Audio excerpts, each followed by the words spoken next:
ये स्टूडेंट्स, चलिए काफ़ी कुछ हमने स्टैटिस्टिक्स में अभी पढ़ लिया है और मैं आपको बता दूं कि लास्ट चैप्टर जो हमने कंप्लीट किया वो था मेजर्स ऑफ सेंट्रल टेंडेंसी।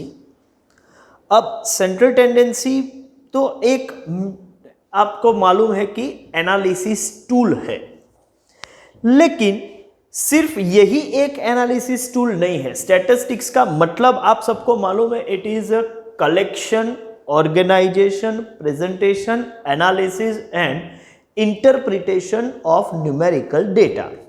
अब डेटा को अल्टीमेटली कलेक्ट करो, प्रेजेंट करो, वो सब स्टेजेस हमने पहले देख लिए थे। अब एनालिसिस और इंटरप्रिटेशन वाला जो स्टेज है उसमें एक सबसे पॉपुलर और मोस्ट फंडामेंटल एनालिसिस टूल जो है वो है सेंट्रल टेंडेंसी, जो हमने पढ़ लिया है। लेकिन सिर्फ यही एक टूल से सब एनालिसिस नहीं हो सकता, मतलब आपको कुछ और टूल्स भी पढ़ने होंगे। और कभी कभी ये होता है कि सिर्फ यही एक टूल का आपके पास नॉलेज हो तो यू माइट बी मिसगाइडेड और आप प्रॉपरली एनालिसिस नहीं कर पाए और प्रॉपरली इंटरप्रेट ना कर पाए, ये भी पॉसिबल है। So it is quite clear that just understanding one analysis tool, that is central tendency, is not sufficient. We need to have few more knowledge, some more knowledge, or you can say some more analysis tool. तो इसका ये मतलब है कि हमें आगे भी बढ़ना है, यहां काम खत्म नहीं होगा, जर्नी चलती जाएगी। ठीक है, तो अब एक और टूल पढ़ने से पहले, बाकायदा उसका फॉर्मल स्टडी शुरू करने से पहले, मैं यहां पर एक एग्जांपल आपको दे रहा हूं जिससे आपको पता चल जाएगा कि सेंट्रल टेंडेंसी सफिशिएंट नहीं है, उससे आगे जाने की जरूरत क्या है। पहले तो हम वहां से शुरू करें। जैसे कि मान के चलो कि यहां मैंने दो बैट्समैन है, batsman A and batsman B, दोनों के लास्ट 10 इनिंग्स के स्कोर यहां पर रख दिए हैं। बैट्समैन ए के लास्ट 10 इनिंग के स्कोर और बैट्समैन बी के लास्ट 10 इनिंग के स्कोर आप यहां देख के डिटरमाइन कर सकते हो कि अब आपको ये डेटा को देख के पूछा जाए कि कौन सा बैट्समैन अच्छा परफॉर्मर है। सपोज आपको ये पूछा जाए और आपके पास, आपको मालूम है कि नॉलेज जो है वो है सेंट्रल टेंडेंसी का अवेलेबल है कि सर ये 10 फिगर जो है उससे काम नहीं होगा। Single value representing entire mass of data is central tendency. तो आप एक काम कीजिए, ये 10 फिगर जो है उससे तो मैं जजमेंट नहीं ले पा रहा हूं, ठीक है, इनका एवरेज कितना होता है वो बता दीजिए। तो बैट्समैन ए का भी एवरेज 50 है और बैट्समैन बी का एवरेज भी 50 है। आपको कैलकुलेट करना हो तो आप कर सकते हो ये फिगर लेके। तो यहां हमने क्या किया, एवरेज से जज करेंगे तो एवरेज तो दोनों के इक्वल है। अब आपको पूछा जाए कि चलो दोनों के एवरेज सेम है तो क्या है, इनमें बेटर परफॉर्मर कौन है, तो वो दोनों इक्वल परफॉर्मर है, ऐसा आप बोल सकते हो। या आप बोल सकते हो बैट्समैन ए अच्छा परफॉर्मर है या बैट्समैन बी अच्छा परफॉर्मर है। आपका आंसर कुछ भी हो सकता है। कोई ऐसा बोलेगा कि as average of both the batsman is same, दोनों इक्वली गुड परफॉर्मर है, क्योंकि सेंट्रल टेंडेंसी ही एक आपके नॉलेज में है, तो आप ये जजमेंट ले लोगे। किसी का अलग ओपिनियन हो सकता है। जैसे कि कोई ये बोल सकता है कि sir batsman a better performer है, क्योंकि बैट्समैन ए का इनिंग देखे तो कभी कभी तो वो इतना स्कोर करता है कि पूरी टीम का भी इतना स्कोर नहीं होता, उतना एक बंदे का स्कोर है और वो मैच विनर है। मतलब वो जब बैटिंग करेगा तो समझ के चलो कि किसी और को बैटिंग करने की जरूरत भी नहीं पड़ेगी, ये इतना आउट क्लास परफॉर्मेंस देता है कभी कभी। हाँ वो बात अलग है कि लेकिन कभी कभी दे रहा है, लेकिन ये जब भी देता है बहुत अच्छा परफॉर्मेंस दे रहा है और इसको लंबे इनिंग खेलने का बहुत अच्छा स्किल है इसके पास, और ऐसे स्कोर करना कोई कम बात नहीं है। एक्स्ट्राऑर्डिनरी टैलेंट हो तो ही इस तरीके का स्कोर हो सकता है। When he score century it's big century. तो बैट्समैन ए बहुत अच्छा है, मैच विनर है, आउट क्लास परफॉर्मर है, ठीक है, तो जिया उड़ा देता है सामने वाली टीम की, ठीक, बहुत अच्छे उसके लिए बोल सकते हैं। तो किसी के ओपिनियन में होगा कि sir batsman a better batsman है, कोई बोलेगा सॉरी सर मेरे हिसाब से बैट्समैन बी अच्छा परफॉर्मर है। और लॉजिक उसका यह है कि देखो जो बैट्समैन बी है वो रिलायबल है, कंसिस्टेंट है, उसके परफॉर्मेंस पर आप पूरा भरोसा इसलिए कर सकते हैं, कोई भी रिस्क नहीं है। ऐसा नहीं कि कुछ कुछ इनिंग खेलता है, every time when he comes out on the ground he always plays good decent inning, हमेशा एक अच्छी पारी खेल के जाता है, हमेशा। ऐसा नहीं है कि किसी दिन बहुत अच्छा खेल दिया और किसी दिन तो देखो 2 इनिंग को बैट्समैन ए की 2 इनिंग को छोड़ दे तो बाकी की 8 इनिंग में वो डबल डिजिट भी अटेंड नहीं कर रहा है, वो तो सुपर फ्लॉप है।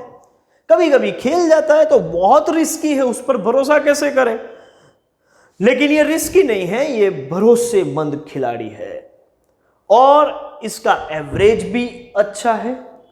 एवरेज तो इक्वल ही है, दोनों के एवरेज इक्वल है और परफॉर्मेंस में कंसिस्टेंसी ज्यादा है।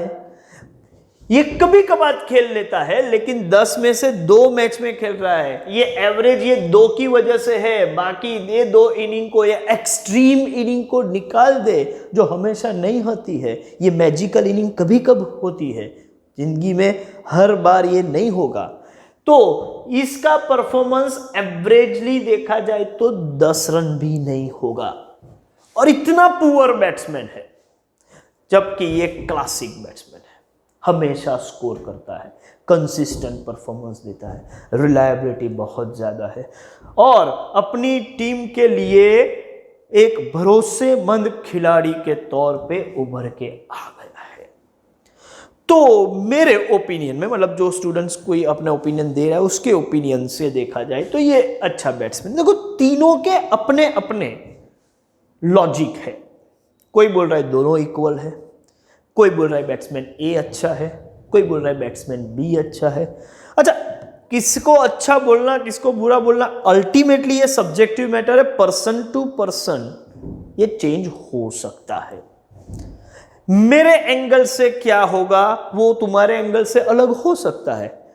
कोई मैच विनर को अच्छा बोले, कोई मैच को बचाने वाले को अच्छा बोले, कोई ऑलवेज अच्छा परफॉर्मेंस कर रहा है उसको बोले, कोई एवरेज के हिसाब से बोले, तो अपने अपने अलग अलग ओपिनियन हो सकते हैं, लेकिन आपकी एनालिसिस का ऑब्जेक्टिव क्या है उस हिसाब से देखना चाहिए। और मैं आपको बताऊं कि इसी लेवल पे देखा जाए तो ये बैट्समैन ए जो है वो रिस्की बैट्समैन है। ऑफ कोर्स इक्वल है दोनों की एवरेज, लेकिन ये रिस्की है और ये एवरेज की वैल्यू के अराउंड कभी स्कोर नहीं करता बाय चांस, मतलब ये एवरेज भी मिसलीडिंग है। 50 के अराउंड तो उसने कभी स्कोर ही नहीं किया है, भले उसका एवरेज 50 है लेकिन उसका स्कोर 50 से काफी दूर है। सेंटर वैल्यू जो सब कॉन्सेंट्रेट कर रही है वो इतनी नजदीक नहीं है, बहुत दूर से कॉन्सेंट्रेट कर रही है। जबकि 50 मतलब ये 50 के आसपास हमेशा स्कोर करता है बैट्समैन बी देखा जाए तो, मतलब ये 50 और ये 50 में ये 50 का एवरेज फिगर, ये फिगर भरोसेमंद नहीं है, मिसलीडिंग है, क्योंकि कोई भी स्कोर 50 के आसपास कभी नहीं किया है। हाँ एवरेज आ गया है, वो तो मैथमेटिकल कैलकुलेशन की वजह से आ रहा है, लेकिन 50 ये सभी फिगर का रिप्रेजेंटेटिव हो ये लगता नहीं है, या है तो भी ये प्रॉपर रिप्रेजेंटेटिव नहीं है। जबकि ये स्कोर्स को देखा जाए बैट्समैन बी के तो वो 50 के अराउंड ही है सभी स्कोर्स, एंड मोर और लेस सब इनिंग में 50 हो रहा है। ऐसा नहीं कि सिर्फ मैथमेटिकल कैलकुलेशन की वजह से ये 50 है, परफॉर्मेंस को देखा जाए, ध्यान से देखा जाए तो एवरेज के आसपास सभी फिगर्स रहती है, तो 50 बिकम्स अ गुड रिप्रेजेंटेटिव।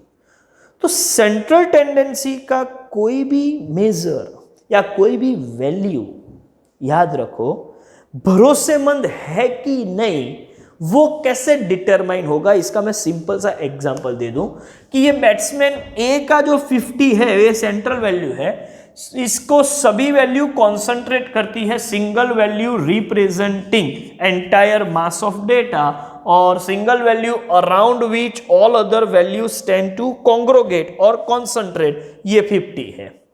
दूसरा ये भी 50 है लेकिन इसका इस तरीके का कॉन्सेंट्रेशन है, मतलब ये बहुत दूर से कॉन्सेंट्रेट कर रहा है और ये उसके अराउंड क्लोज विजिनिटी में ही सभी वैल्यूज है और नजदीक नजदीक से 50 को कॉन्सेंट्रेट कर रही है। दैट मीन्स अब जो पॉइंट आ रहा है वो ध्यान से देखो, आपकी एवरेज वैल्यू से हर एक ऑब्जर्वेशन जो एवरेज वैल्यू को कॉन्सेंट्रेट कर रहे हैं वो उसका जो डिस्टेंस है वो बहुत ज्यादा है और ये सभी डिस्टेंस का मैं एवरेज निकालूंगा। ध्यान रखो मैं डिस्टेंस के एवरेज की बात कर रहा हूं, ये एवरेज तो है, एवरेज से हर ऑब्जर्वेशन का डिस्टेंस और ये सभी डिस्टेंस का मैं एवरेज निकालूंगा तो वो डिस्टेंस का एवरेज यहां पर हाई होगा और ये सभी 50 जो है उसके आसपास की ही फिगर है, तो इसका मतलब ये 50 से हर ऑब्जर्वेशन का जो डिस्टेंस है और वो डिस्टेंस कम है और वो सभी डिस्टेंस का मैं एवरेज निकालूंगा तो वो लो एवरेज होगा। एवरेज से हर ऑब्जर्वेशन का डिस्टेंस और वो डिस्टेंस का एवरेज, ठीक है, वो ज्यादा है यहां पर और वो यहां पर कम है और यही डिस्टेंस के एवरेज को हम बोलते हैं टेक्निकल लैंग्वेज में डिस्पर्जन। हो डिस्पर्जन क्या है फिर से समझते हैं, काफी कुछ तो मैंने डिस्कस कर लिया है, फिर भी एक बार ध्यान से देखो। डिस्पर्जन का मतलब यह है कि एवरेज वैल्यू से हर ऑब्जर्वेशन के डिस्टेंस का एवरेज, अलग अलग डिस्टेंस हो सकता है, ठीक है, जो डिस्टेंस है वो डिस्टेंस का हम एवरेज निकालेंगे। एवरेज वैल्यू से हर ऑब्जर्वेशन का डिस्टेंस और वो डिस्टेंस का एवरेज मतलब डिस्पर्जन। जहां डिस्पर्जन ज्यादा होगा इसका मतलब एवरेज वैल्यू से हर ऑब्जर्वेशन काफी स्प्रेडेड है, डिस्टेंस पर है, दूर दूर तक फैला हुआ है, स्कैटर्ड है, ठीक है। तो जितना ज्यादा स्कैटर होगा उतना ज्यादा डिस्पर्जन होगा, एवरेज भी ज्यादा होगी। और जितना कम ऑब्जर्वेशंस जो है वो एवरेज वैल्यूज के आसपास है, they are quite close around the average value, जैसे कि यहां है, तो वहां डिस्पर्जन लो होगा। डिस्पर्जन लो है मतलब वो डिस्टेंस जो है उसका एवरेज कम है। जहां डिस्पर्जन ज्यादा है, ये रहा ये केस में, वो एवरेज पे आप ज्यादा भरोसा नहीं कर सकते, और जहां डिस्टेंस का एवरेज कम है मतलब डिस्पर्जन की वैल्यू कम है, वो एवरेज ज्यादा भरोसे के लायक है। इसका यह मतलब हुआ कि डिस्पर्जन का बेसिक काम यह है कि dispersion is just a test of reliability, किसकी? Of average. ये एवरेज और ये एवरेज दोनों 50 है, लेकिन ये कम रिलायबल है और ये ज्यादा रिलायबल है। मतलब जितना डिस्पर्जन ज्यादा उतनी सेंट्रल टेंडेंसी मतलब एवरेज की रिलायबिलिटी कम, और जितना डिस्पर्जन कम उतना एवरेज की या सेंट्रल टेंडेंसी की रिलायबिलिटी ज्यादा। तो डिस्पर्जन का एक बेसिक काम ये है कि सिर्फ एवरेज के बेस पर आप एनालिसिस करते रहो, लेकिन वो एवरेज ही रिलायबल है कि नहीं उसका टेस्ट डिस्पर्जन करता है। तो डिस्पर्जन हम नहीं पढ़ेंगे, ठीक है, और सिर्फ एवरेज के बेस पर एनालिसिस करते रहेंगे तो हो सकता है, मैंने आपको बताया था कि हो सकता है कि वी माइट बी मिसगाइडेड, हम गलत जगह पे चले जाएंगे, हमारे इंटरप्रिटेशन रॉन्ग हो सकते हैं, and based on interpretation if we take some decision, और वो डिसीजन हो सकता है कि काफी कॉस्टली रहे, हमारे लिए महंगा पड़ जाए, क्योंकि हमने दूसरे टूल मतलब डिस्पर्जन को देखा ही नहीं है। तो डिस्पर्जन पढ़ना बहुत बहुत जरूरी है। सिर्फ सेंट्रल टेंडेंसी के भरोसे पर, सिर्फ सेंट्रल टेंडेंसी का इंपॉर्टेंस कम नहीं होता है, लेकिन सिर्फ सेंट्रल टेंडेंसी के भरोसे पर हमारा पूरा एनालिसिस नहीं टिक पाएगा। एनालिसिस इंटरप्रिटेशन के लिए और भी टूल्स पढ़ने पड़ेंगे, और उसमें ये एक नया टूल हम पढ़ने जा रहे हैं, वो है डिस्पर्जन। तो डिस्पर्जन का मीनिंग जो है वो मैंने आपको बताया। इसको मैं फॉर्मली वर्डिंग अभी मैं उसको सेट कर रहा हूँ, फॉर्मेटिंग कर रहा हूँ कि इस तरीके से ये लैंग्वेज में हम डिस्पर्जन लिखेंगे। डिस्पर्जन का काम क्या है तो वो भी मैंने आपको बताया, test of reliability of average. इसका भी मैं डिटेल में डिस्कशन करूंगा कि इसको एक और एग्जांपल लेके हम एक्सप्लेन करेंगे कि test of reliability of average कैसे उसको बोलते हैं, किस तरीके से higher dispersion means low reliability of average and lower dispersion is a higher reliability of average, ऐसा हम कैसे बोल सकते हैं वो भी हम देखेंगे। लेकिन पहले डिस्पर्जन का मीनिंग हम फॉर्म कर लेते हैं, ठीक है। चलिए आगे बढ़ते हैं। चलिए, डिस्पर्जन का मतलब हमने समझ तो लिया है, बस उसको लैंग्वेज में फॉर्म करना बाकी है। तो यहां आ जाते हैं measures of dispersion, basic meaning. देखो, एवरेज वैल्यू से हर ऑब्जर्वेशन का डिस्टेंस और फिर ये डिस्टेंस का भी एवरेज, जिसको हम बोलते हैं डिस्पर्जन। तो मैं उसी एंगल, आप ध्यान में रखिएगा, उसी हिसाब से मैं यहां फॉर्म कर रहा हूं। मैं लिख सकता हूं कि दी extent to which each observation deviates from its central measure on an average basis is called the measure of dispersion. Very simple task. The extent to which each observation deviates from its measure, central measure से हर observation कितना deviate होता है, कितने distance पर है, ठीक है। The extent to that deviation on average basis, वो डेविएशन जो है उसका एवरेज बेसिस कितना है, ठीक है, एवरेज बेसिस पे वो कितना डेविएट होता है सेंटर वैल्यू से हर ऑब्जर्वेशन, उसको हम बोलेंगे मेजर ऑफ डिस्पर्जन। तो मेजर ऑफ डिस्पर्जन का एक डेफिनेशन मैंने यहां पर लिखा है, the extent to which each observation deviates from its central measure on an average basis is called measure of dispersion. तो यहां होता क्या है, सो यहां हो रहा है कि ultimately major of dispersion is the average of distances of each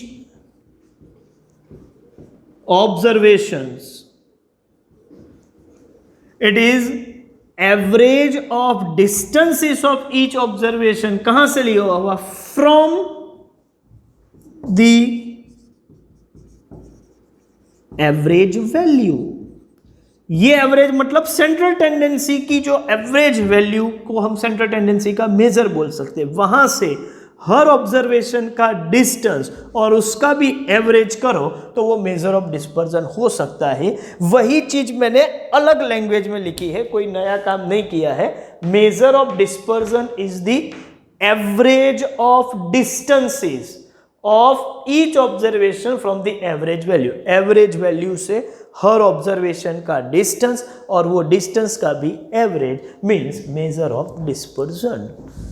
तो सिंपल सा काम है कि एवरेज वैल्यू से डिस्टेंस निकाला और फिर डिस्टेंस का एवरेज निकाला है, तो इसको हम बोलते हैं second order average. Ultimately average से ऑब्जर्वेशन के डिस्टेंस और डिस्टेंस का एवरेज, तो डिस्पर्जन का दूसरा नाम है सेकेंड ऑर्डर एवरेजेस। अच्छा, तो central tendency first order average है, डिस्पर्जन सेकेंड ऑर्डर एवरेज है। तो यहां पर मैं उसको भी लिख दूं कि डिस्पर्जन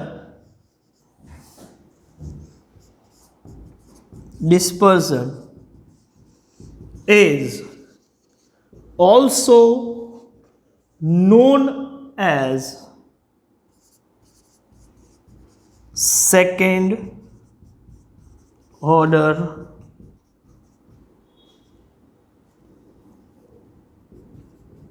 averages। तो डिस्पर्जन को क्यों सेकेंड ऑर्डर एवरेज बोलते हैं? यही रीजन से। कौन सा?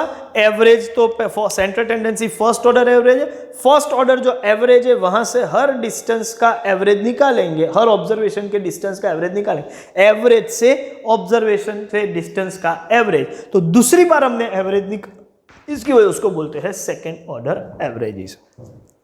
और डिस्पर्जन हम क्यों पढ़ते हैं? तो dispersion gives idea of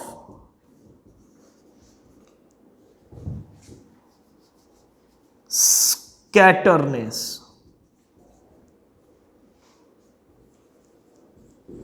of each observation from central major.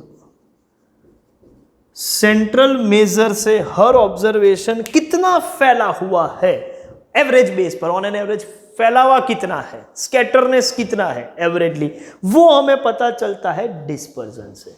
तो डिस्पर्जन हमें ये आइडिया देता है कि भाई एवरेज पर भरोसा करे या ना करे। तो हम ये भी लिख सकते हैं कि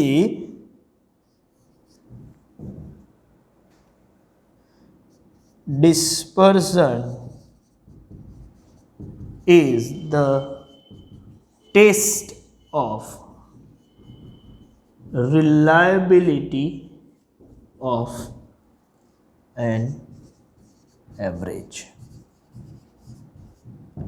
एवरेज की रिलायबिलिटी का टेस्ट है। Higher the dispersion lower the reliability of average and lower the dispersion higher the reliability of average, ऐसा हम मान सकते हैं। और इसके सपोर्ट में मैं एक और एग्जांपल आपको दे सकता हूं कि एवरेज की रिलायबिलिटी के हिसाब से क्यों हम डिस्पर्जन को जज करते हैं। डिस्पर्जन से हम गारंटी के साथ बोल सकते हैं कि ये एवरेज ज़्यादा रिलायबल और ये एवरेज कम रिलायबल। यस, डेफिनेटली बोल सकते हैं। कैसे? तो एक और एग्जांपल लेके बात करते हैं। वो बैट्समैन का एग्जांपल तो मैंने आपको बताया ही था, ठीक है। आगे एक नया एग्जांपल लेते हैं। समझो कि एक बंदा है और वो जंगल में कहीं पर घूम रहा है, अकेला है, और उसको लगा कि अभी ऐसे मोड़ पे वो आ गया कि जहाँ से एक नदी रिवर पास हो रही है और उसका जो डेस्टिनेशन है वो रिवर क्रॉस करके अपोजिट शोर पे जाएगा तो ही वो मिल पाएगा, उसका डेस्टिनेशन तक वो पहुंच पाएगा। ये कुछ सिचुएशन मान के चलते हैं। अब हुआ क्या कि उसको ये वो जो पोजीशन पे आया है, वो जो पॉइंट पे है, वहां से उसको रिवर क्रॉस करनी है। अब उसको रिवर क्रॉस करनी है, समझो ये ऐसा कुछ जा रहा है रिवर, वो यहां पर है और इसको यहां पहुंचना है, मतलब ये क्रॉस करके जाना है। अब पॉइंट ये है कि यहां से वहां तक जाने के लिए उसके पास कोई भी मतलब मोड ऑफ ट्रांसपोर्टेशन अवेलेबल नहीं है, ठीक है, कोई नाव वाव ऐसा कुछ भी नहीं है। उसने आजू बाजू देखा भी है, लेकिन उसको पता चला कि भाई कुछ अवेलेबल नहीं है। अब एक तो रास्ता ये है कि वो तैर के चला जाए सामने, लेकिन पॉइंट ये हुआ कि उसको तैरना नहीं आता, मतलब अब तो वो डूब जाएगा, जाएगा तो तैरना आता नहीं है। लेकिन वो कब डूबेगा? उसने देखा कि हो सकता है कि ये जो रिवर है उसका डेप्थ उतना ज्यादा ना हो।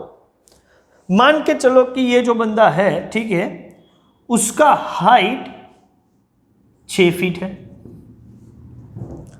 और यहां एक साइन बोर्ड लिखा हुआ था, कुछ डिटेल्स दी थी, टिटबिट्स ये रिवर के बारे में कि कौन क्या से कहां से शुरू होती है, कहां एंड होती है, ये पोजीशन कौन सा है, और यहां पर ये रिवर का विड्थ कितना है और डेप्थ कितना है।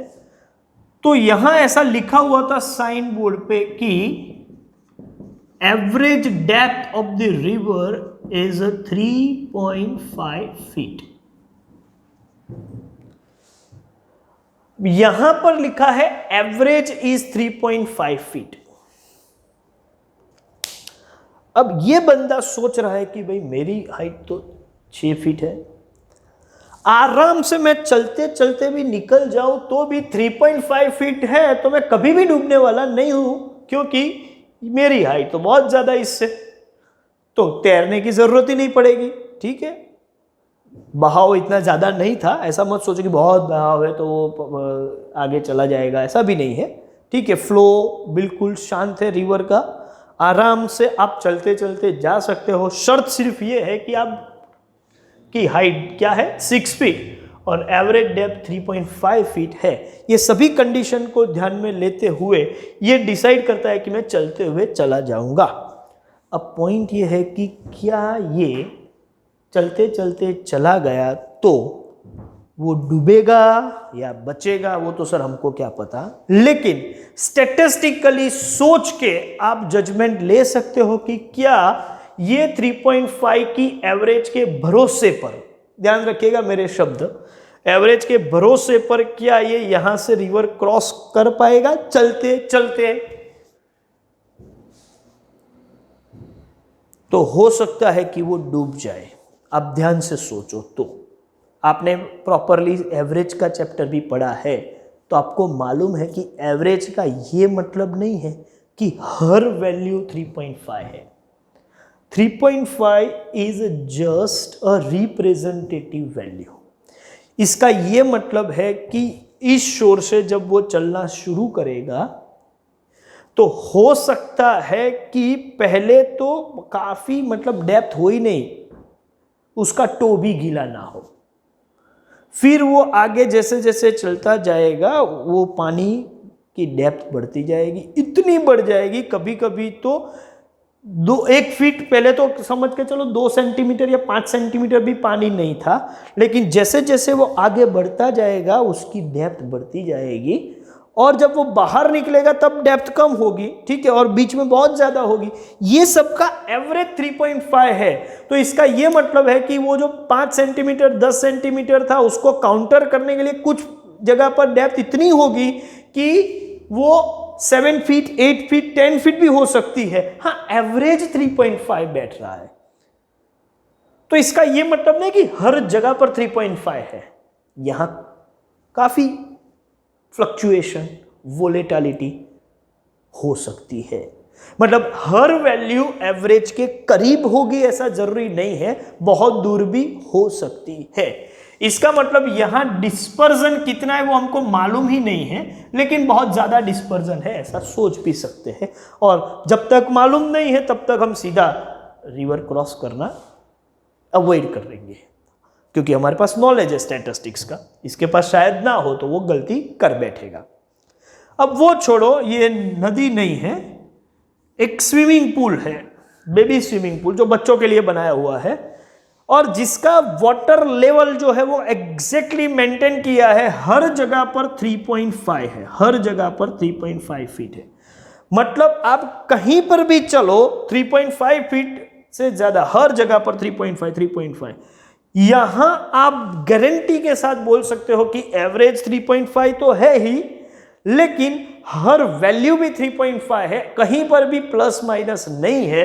इसका यह मतलब है कि ये 3.5 जो स्विमिंग पूल का है उसका हर वैल्यू 3.5 उसी पर है। मतलब डिस्पर्जन कितना है, यहां पर आप बोलो डिस्पर्जन 0 है, नो डिस्पर्जन।